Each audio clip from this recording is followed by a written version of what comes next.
What's going on, guys? Welcome to Comic Island. My name is Joey and we waited 3 long years to find out what Nick Fury said. So obviously there are spoilers if you haven't read the Unworthy Thor issue 5 yet, but if you did, let's talk about some spoilers. At the time of this video, we have not yet uploaded the Unworthy Thor issue 5 yet, but this reveal is just too juicy for me to wait until I finish the scripting and editing. So, like a child on Christmas Day, I want to unwrap my present now. Let's rewind back to 2014. Nick Fury killed the Watcher and can now tap into Uatu's memory banks. Fury went into battle with a lot of Avengers, and he manages to take down each Avenger with grace and precision. Thor engages Fury, and this is when Nick Fury whispers a few words into Thor's ear. Mjolnir became heavy and it fell onto the moon, taking Thor with it. Thor stayed with the hammer for weeks following this event. He only left the hammer on Avengers missions and probably to get some food. Then the hammer chose another wielder. We know this person to be Jane Foster, the new Thor. The original Thor, now going by the name Odinson, reclaims his original weapon, Jarmjorn. I hope I said that right. Since he can't fly without his hammer, Odin took back his mount, a goat called Toothnasher, in order to fly and traverse between worlds. Since the original Sin event, Thor has been on a path of self-loathing. He was half the god he used to be, even though his hammer, his mighty weapon, is just that, a weapon. The charm and flair of the Thor that we once know and loved is gone, all due to a whisper. A mighty Norse god was taken down by just a few words. So, if you have not read the Unworthy Thor issue 5, then get ready for some spoilers, or close this video now and wait for the Unworthy Thor issue 5 video, which should be out in a few days.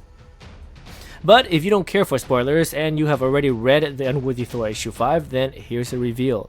Nick Fury Sr. grabs Thor in close and says, "Gore was right." For those who are familiar with Jason Aaron's work on Thor, you probably know what this means, but for those who are just getting into comics now or haven't been following comics for a while and missed out on the God Butcher story arc, then get ready for some more spoilers. Oh, by the way, as a side note, we have done a complete story to the God Butcher. There will be a link in the description below for those who want to check out more about Gore the God Butcher. Now, continuing on, with the Watcher's knowledge, Fury knows who Gore was. To keep his story short and sweet, he was an unknown alien from an unknown world. His civilization loved their absent gods. Gore prayed to his gods, but he still lost his mother to predators. He lost his pregnant wife to starvation, and he lost his only child to thirst. Gore hated the gods for this, and with stupid luck, he obtained a weapon, the Necro Sword, to kill every god that he could find.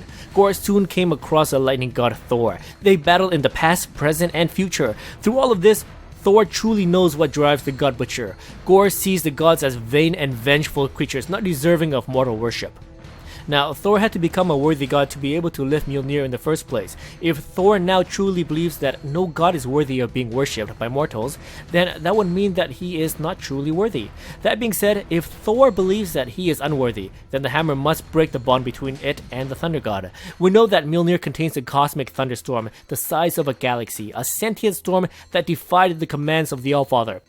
Even Odin could not wield Mjolnir, so he casted an enchantment on it. Whoever holds his hammer, if he be worthy, shall possess the power of Thor. It is now evident that the hammer is sentient, so it heard Nick Fury's whisper, and it now believes that no god is worthy to control its power. Following Fury's whisper, Odin himself attempted to lift the hammer, but couldn't do so.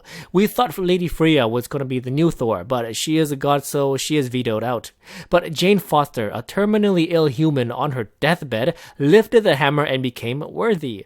Love it or hate it, the new Thor is Jane Foster, not a god, but a normal human being. So now that it is established that no god could ever lift Mjolnir, what will this mean for the Odinson and the Marvel U moving forward?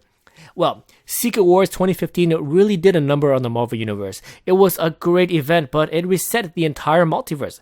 Ultimate Marvel and the main Marvel Universe are now one. We got Miles Morales and Peter Parker on the same Earth, and we got a few other amalgamated factors as well. But the one thing that Secret Wars did was it washed over the fact that Thor Odinson died fighting beside Hyperion in New Avengers issue 32. In New Avengers issue 32, Odinson has in his possession a Mjolnir from an alternate dimension. It reads, "Whoever holds his hammer, if he be unworthy, shall possess the power of Thor," with an extra R at the end. Odinson is, well, unworthy, so he fits the criteria and he wields the hammer like he did his original one. But near the end, when an army of Beyonders started their way towards Odinson and Hyperion, the Odinson goes to grab the hammer and he fails to do so, hinting that he is once again worthy. Now, this is such an awesome way to end the life of Thor if he continues to follow this unworthy trend. After Secret Wars, Thor is reborn and no one mentions the whole fiasco with Rabu Malal anymore. He is once again unworthy, without any reason as to how, except for the fact that Secret Wars did a soft reboot on the Marvel U. So, moving forward, who knows if the Odinson will ever reclaim Mjolnir? Jane Foster Thor seems to be here to stay, and like it or not, she is the new goddess of thunder. We all want the original Thor to one day reclaim his magical hammer, but until then, Odinson will serve as a fallen hero that is doing all he can to reclaim his worthiness. He knows that holding a hammer made out of Uru will not give him back his worthiness. In fact, he truly believes that no god will ever be worthy enough. So the road to reclaiming Mjolnir will be grueling and painful, but I gotta believe that one day, our Odinson will reclaim his hammer, and all will be well again. But until then, I hope that Jason Aaron will remain our Thor writer, and I want to see Gore revived. So what do you think about the Whisperer? Was it as satisfying as you might thought after 3 long years?